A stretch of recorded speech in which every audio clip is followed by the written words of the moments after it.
Thank you, thank you. You know, over the last couple of years, we've been given many opportunities to love as Christ loves. With the murder of George Floyd, we were confronted with the dehumanization and brutal murder of a black man at the hands of a police officer. We must remember that Mr. Floyd, no matter what, is made in the image of and likeness of God, and because of that, his life was worth defending and protecting. He was robbed of his right to life and his right to a natural death. Officer Chauvin also was an example of the abuse of police power, a betrayal of the public trust by abusing what was entrusted to him. He behaved in a manner beneath his dignity as an image bearer of God. Racism breaks the bonds of the human family, and all are harmed by this grave sin. Sometimes Christ invites us to love as he does by inviting us to persevere in the truth, and it isn't always easy. For example, my husband and I, married, open to life. We were doing so many ministries in the church, helping women in crisis pregnancies, sidewalk counseling outside abortion clinics. We taught natural family planning, helped prepare engaged couples for marriage. We served persons suffering with HIV and AIDS. We were committed to serving. And yet, we had our own very heavy cross to carry. It was the cross of infertility. And I will tell you, as someone that was active in all these ministries, it was very difficult to deal with the gossiping that people did about me and my husband. They assumed that we didn't have children because we weren't living according to church teaching, a teaching which we were sharing with so many in the community. But we decided that, you know what, we would just suffer this loss of reputation quietly and offer it to God. And I will tell you, the cross of infertility is very, very heavy. And it wasn't one that I myself carried well. At some points when I was really weak and depressed about the fact that we were not able to conceive, I went to my husband, and because I loved him so much and I wanted him to have the gift of fatherhood, I begged him to leave me and to get an annulment and find a wife who could bear him children. And I remember the look in my husband's face when I said that to him. He laughed and said, "You aren't getting out of this marriage that easy." He was like, "Remember, it's death that can part us, nothing else." And so together we persevered, carrying that cross of infertility. And I will tell you that the temptation to use means outside of God's plan presented itself many times through various doctors. I mean, who would know? Who would know if we did something maybe outside of what God planned for us? Well, I'll tell you who would know. God would know. And we held on to that and persevered in the face of those temptations, because bearing children is a good. It's an expected fruit of marriage, but it cannot be done outside of God's plan, no matter how much we wanted that good, no matter how many times, doctors would offer us these means to do it a different way.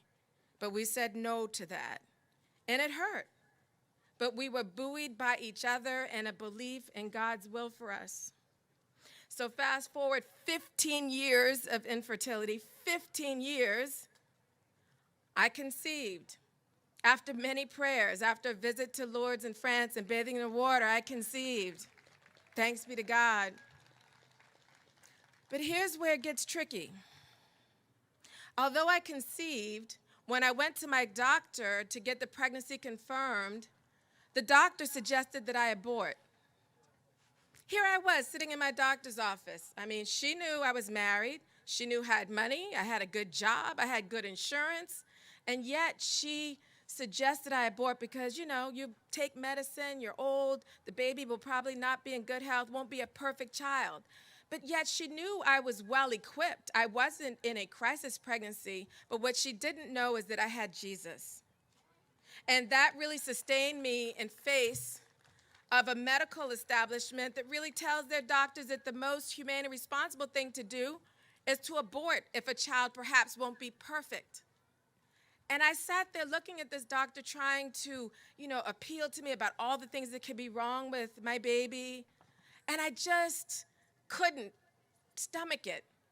I mean, to run the gauntlet to get to delivery, that's what it felt like every step of the way once I was pregnant. So much for choice when you're in the doctor's office and they believe that what you might give birth to won't be perfect. And so I told her, you know what, I don't care what you say. I'm going to have this baby no matter what. I don't care if I give birth to an eyeball with a piece of hair on it. That's going to be my baby. One day I'll put a pink ribbon on it and call it my girl. The next day I'll put a blue ribbon on it and call it my boy. But I'm having this baby. And she looked at me like, oh my gosh, she's a nut.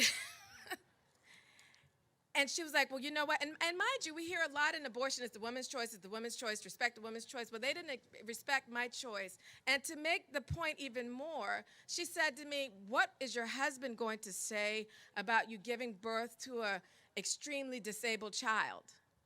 And this was the first time she ever mentioned my husband, never considering him before when she was trying to exhort me to abort. And I said to her, lady, you do not want me to call my husband in here and tell him that you want to abort his firstborn. You do not want that. So she was like, okay, appointment's over. Appointment's over. But even then, going to get the ultrasound technician, all of them were geared toward aborting my child. It was legitimately like running the gauntlet to get to delivery. But I understood that we had to persevere in the truth and really trust in God's plan no matter what. That even if things aren't perfect, we are called to love as Christ loves. And we have to hold on to that and remember that, because sometimes we think, oh, if I do this, and the right thing, things will work out for me. It doesn't work like that. Life is a gift. And whatever God deigns to give you, we should receive it humbly and gratefully and thankfully. And not make demands upon his majesty, not make demands upon him, but receive what he intends to give us. And that's how we have to walk going forward. And at the crossroads we are in the United States now regarding the issue of life, we have so much work to do. We really need a revolution of love. And that begins with each and every one of us deciding that we're going to follow Christ no matter what. And yes, there are practical things we can do as well. And I'm happy to say that the bishops of California have committed to many, many things in helping us while we're at this crossroads. One of the things they said they would do is they would advocate for transformative family policies, which increase access to affordable housing, prioritize homeless, pregnant, and parenting women, expanding leave for families, making sure there's dignified care for incarcerated, pregnant, and parenting women, and streamlining the process for families for fostering and adopting infants and children. The California bishops are here with us to make sure we have real, concrete plans that we follow in trying to create this culture of life and this revolution of love, beginning right here in your home state.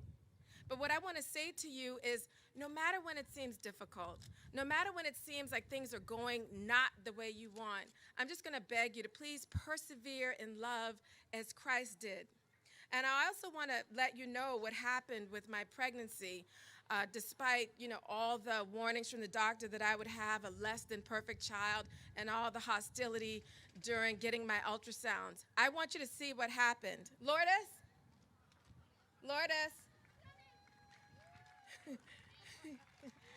This is my little girl. This is the fruit of persevering and loving as Christ loved. And please remember, have hope, and we move forward in hope together. Choose life. Thank you.